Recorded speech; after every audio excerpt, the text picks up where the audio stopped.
Cinema ఇండస్ట్రీకి ఎప్పుడు turn అయ్యారు? ఎంత టైం పట్టింది మీ సినిమా ఇండస్ట్రీకి రజాకార్ తీయడానికి? మీ జర్నీ ఏంటి అసలు? నేను ఒక రకంగా చెప్పాలంటే 100% అన్నీ వదిలేసి ఇండస్ట్రీకి వచ్చింది 1999 అండి. నాకు ఫస్ట్ ఒక సీరియల్కి వర్క్ చేశా, జీవన తీరాలు అని. అప్పుడు మన Telugu second daily serial Telugu media.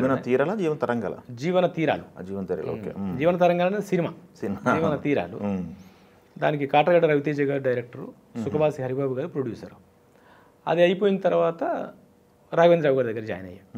Raghavendra Rao గారు అప్పుడు హైదరాబాద్కి షిఫ్ట్ అవ్వలే, వర్క్ షిఫ్ట్ అయితే ఆయన ఇంకా షిఫ్ట్ అవ్వలేదు. ఆయన దగ్గరికి జాయిన్ అయిన ఒక 3rd monthలోనే నాకు టీవీ మీడియాలో ఆయన నన్ను డైరెక్టర్ని చేశారు. మనోయజ్ఞం అని ఒక సీరియల్కి నేను డైరెక్టర్ని అయ్యాను. ఫస్ట్ దానికి అసోసియేట్గా జాయిన్ అయ్యా. యాక్చువల్లీ జాయిన్ అయిన తర్వాత నా వర్క్ నచ్చి ఆయన 3rd monthలోనే నాకు డైరెక్షన్ ఆఫర్ ఇచ్చారు అదే సీరియల్కి. అట్లనే అక్కడి నుంచి ఇంకా డైరెక్టర్ గారి కాంపౌండ్లోనే ఈ రోజు కూడా నేను రజాకార్ డైరెక్టర్ అయినా కూడా రాఘవేంద్రరావు గారు అసిస్టెంట్ అని చెప్పుకుంటాను. అట్లా ఆయన చేస్తున్న సినిమాలు, ఆయన చేస్తున్న సీరియల్స్, ఆయన చేస్తున్న ఎలక్ట్రానిక్ మీడియా యాడ్స్, ఇంకా ఏమున్నా అది చేసుకుంటూ వస్తూ ఉండేవాడిని. తర్వాత ఆర్కా మీడియా 2000లో ఏర్పడ్డదండి. 2000లో ఏర్పడ్డ తర్వాత ఆర్కా మీడియా ఫస్ట్ సచ్ సప్నే అని, అంటే ఇప్పుడు శాంతినివాసం ఉందిగా రాజమౌళి గారు, అది హిందీలో సచ్ సప్నే అని వాళ్ళు స్టార్ట్ చేశారు. ఆ తర్వాత అప్పుడు వాళ్ళు ఒరిస్సా సీరియల్స్ చేసేవాళ్ళు, హిందీ చేసేవారు. తర్వాత తెలుగుకి వచ్చిన తర్వాత నేను ఆర్కే ఇక్కడ ఖాళీగా ఉంటే ఇటు పని అయిపోతే ఇటు పని అయితే ఇటు, ఈ రెండు మళ్ళీ ఈటీవీకి లింక్. అవును. సో ఈ ముగ్గురే నన్ను కాపాడింది. ఈటీవీ, ఆర్కే. నన్ను ఒక రకంగా చెప్పాలంటే ఒక క్రియేటర్గా మార్కెట్లో నిలబెట్టింది రాఘవేంద్రరావు గారు, ఆర్థికంగా మార్కెట్లో నిలబెట్టింది ఆర్కా మీడియా. ఒక డైరెక్టర్గా నాకు ఎప్పుడు అవకాశాలు ఇస్తూ ఈ రోజుకి నాకు కంపెనీ ఉంది, నా ప్రొడక్షన్ హౌస్ ఉంది, నా సీరియల్ నేను ప్రొడ్యూస్ చేస్తున్నాను, నాకు ఈటీవీ 20 ఏళ్ళుగా ఈ రోజుకి ఉంది. నా ప్రస్తుతం మా అత్త బంగారం అని 2 గంటలకు వస్తుంది మధ్యాహ్నం. దానికి నాదే ప్రొడక్షన్, యాటాస్ మీడియా అని.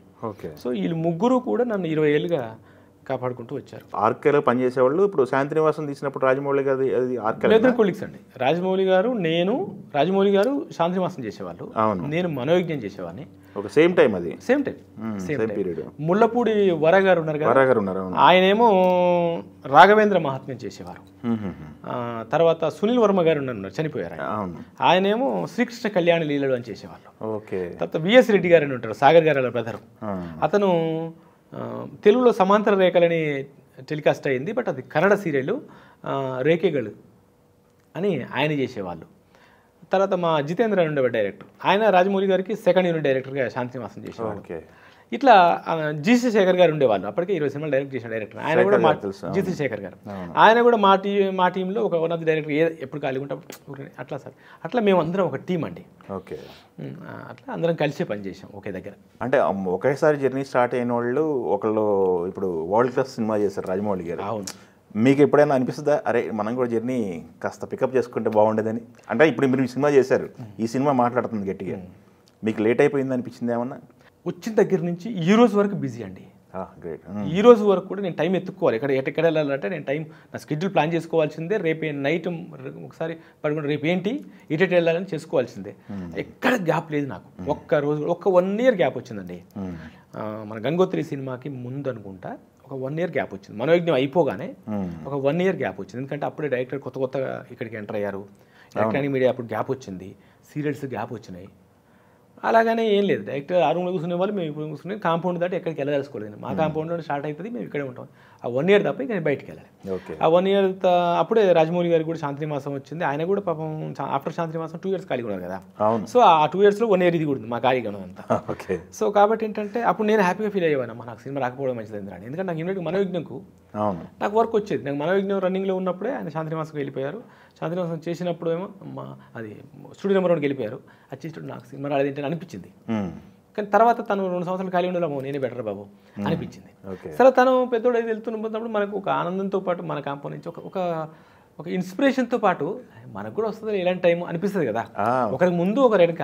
ఇప్పుడు ఎలా ఉంటుందండి అంటే, మీరు రేపు డెవలప్ అయిన తర్వాత నన్ను పట్టించుకోవాల్సిన అవసరం లేదు, కానీ మన అన్న ఫీలింగ్ ఉంటుంది చూడండి, అది ఎప్పుడు ఉంటుంది, మేమందరం ఒకటే అనేది. అది నాకు ఉంది. ఏ రోజు నాకు అవ్వలేకపోయానని ఫీలింగ్ లేదు. బట్ నాకు 4-5 ఆఫర్స్ వచ్చినాయండి సినిమా మధ్యలో. ఈవెన్ ఆర్కా నుంచే 3 సినిమాలు వరుసగా ఆఫర్ వచ్చినాయి. ఏదో ఒక ప్రాక్టికల్ ప్రాబ్లంతో ఆగిపోవడం. అట్లా జరుగుతూ వచ్చినాయి. చిన్న చిన్న సినిమాలు బయట నుంచి వచ్చిన నేను కేర్ చేయలేదు.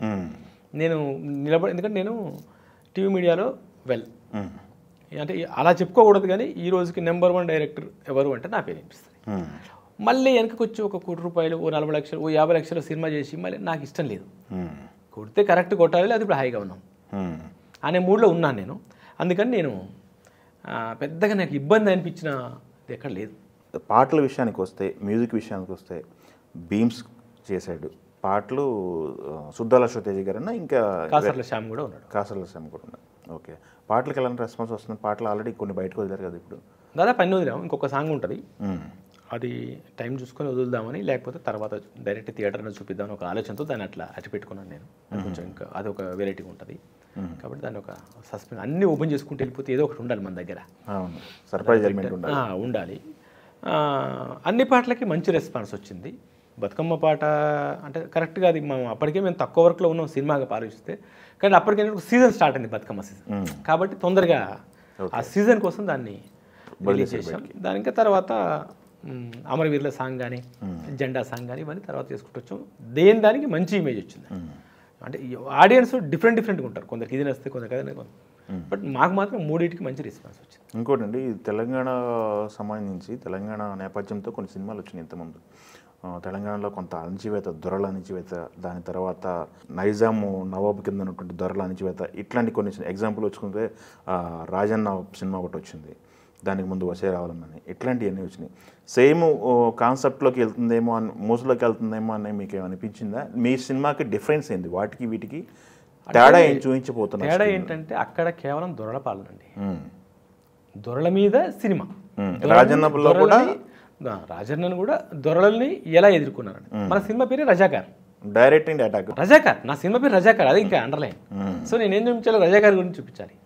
నేను ఇంకేదో భూస్వామ్య వ్యవస్థ గురించి చూపిస్తాను, ఏదో ఇంకే విషయం గురించి చూపిస్తాను, అందులోకి వెళ్ళాలి నేను. ఈ రజాకార్ అనే టైటిల్కి న్యాయం చేయడం కోసం జరుగుతున్న క్రమంలో దొర రావచ్చు, దొరసాని రావచ్చు, మంత్రి రావచ్చు, ఇంకొకటి రావచ్చు, లేదు రాకపోవచ్చు, బట్ నా టైటిల్ ఇది కాబట్టి నేను ఇదే చేయాలి. వాటికి వీటికి కంపారిజన్ లేదు అసలు. ఒక గవర్నమెంట్లో 100 రకాలు జరుగుతాయి, 100 రకాలు జరిగినప్పుడు ఆ గవర్నమెంట్ గురించి నేను సినిమా తీసుకుంటే అన్నీ నేను చూపించాల్సిన అవసరం లేదు. నాకు ఏది కావాలో అది తీసుకుని అదే చెప్తాను నేను ఇక్కడ, అంతే. అయితే మీకు మీ నేపథ్యం ఎక్కడ సార్? మాది యాక్చువల్లీ నా సొంత ఊరు నల్గొండ జిల్లా రామన్నపేట మండలం చిట్యాలని, ఉత్తటూరు అని మా విలేజ్ అండి. చిట్యాలు తెలుసా? ఉత్తటూరు విలేజ్. నేను పెరిగింది అంతా కూడా చిట్యాల్లో. నేను జర్నలిస్ట్ చేసింది చిట్యాల్లో, నల్గొండలో. జర్నలిస్ట్ నేను జర్నలిస్ట్ అండి, బేసిక్ జర్నలిస్ట్ నేను. ఓకే, అది ఒక మాటలో చెప్పాలంటే ఉమ్మడి నల్గొండ జిల్లా. ఇదే నేపథ్యం అయితే. మా పూర్వీకులు మా ఇంట్లో కూడా రజాకార్ వ్యవస్థకి వ్యతిరేకంగా పోరాటం చేసిన వాళ్ళు ఉన్నారు.